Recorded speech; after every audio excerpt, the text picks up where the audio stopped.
Hey everyone, Durka here. If you are considering delving back into The Witcher 3 or exploring the regions of Velen or Novigrad for the first time, there's no better time to do so than now.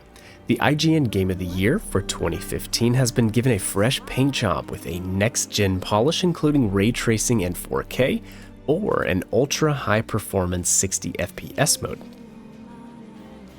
Xbox Series XS or PlayStation players will have the option to choose which mode they want to play with. While that would be enough to attract players back to this world, there are other notable features as well, including some new Netflix show-inspired Easter eggs, including cosmetics, a new quest line, and subsequent rewards for Geralt. That's not all. Finally, some new game-enhancing mods created by the community and studio have been integrated, as well as a new photo mode, camera angles, and quality of life improvements that will give The Witcher 3 a new lease on life. The best part about this update is that it comes 100% free from CD Projekt RED to those who previously own The Witcher 3.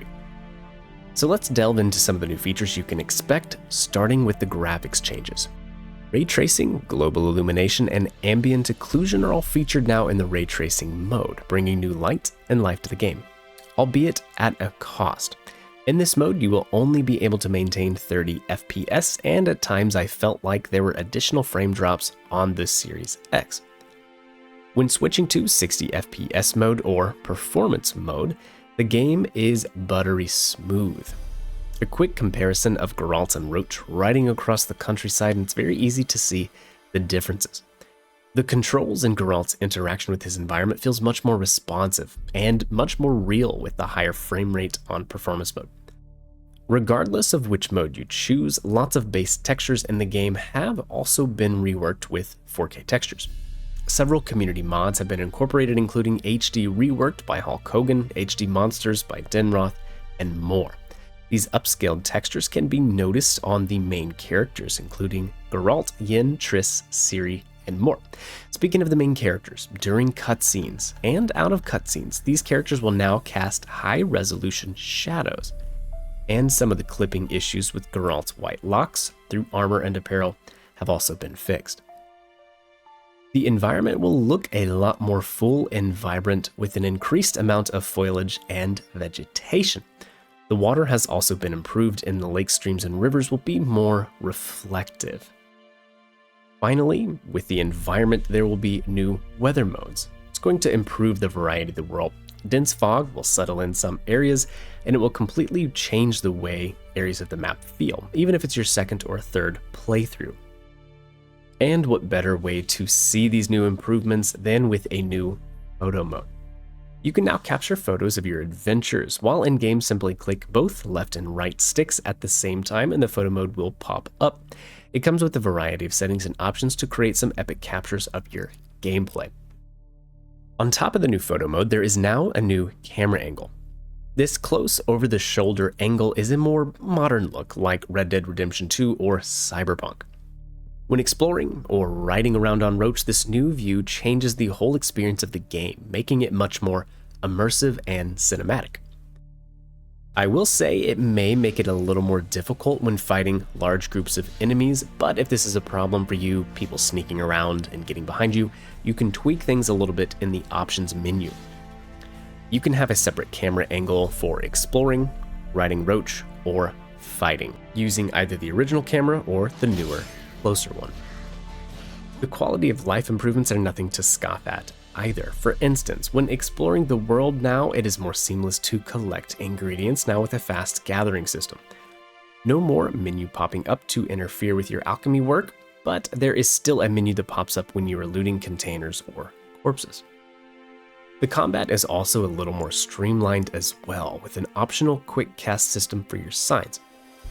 Before, in combat, you were relegated to using the command wheel with LB on Xbox, but now with the quick cast system, each sign is assigned to a different button.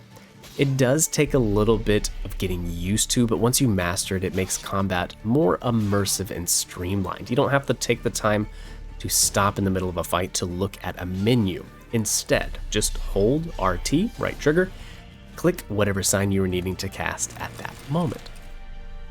The last new and improved feature to look forward to are new content from the Netflix Witcher show. For starters, some of the armor sets in this show, including that of the Nilfgaardian soldiers from Season 1, can now be toggled in-game. Yes, those are the armors that look like scrotums. To toggle them, simply go to the start menu and toggle them there. There are also alternative outfits for Ciri and Triss. As for Geralt, 2 new armor schemes can be attained immediately. Just go to the start menu, click Claim My Rewards, log in or create your GOG account, and they will be added to the game. The Armor of 1,000 Flowers will be in your inventory immediately, but to collect the White Tiger of the West armor, you will need to travel to the Royal Palace in Vizima, go to Yennefer's room, here on the map, open the chest, and collect this armor.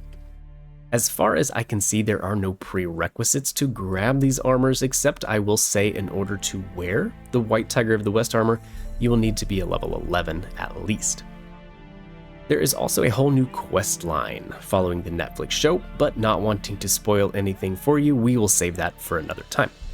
But if you're looking where to begin this quest, you're going to need to already be in Velen. From here, at the Hanged Man's Tree, the spot where you first spawn into Velen, simply follow the road to the southeast, where you will run into a deacon outside of this fort area. Speak with him to begin the quest. The recommended level to start it is level 15. All in all, this update seems to bring so many great quality of life improvements and new content that I can confidently say, aside from 2015, there is no better time to play The Witcher 3 than now. If you found this video to be helpful, do me a favor, hit the like button, and be sure to let me know in the comments down below what part of this update you're most excited about.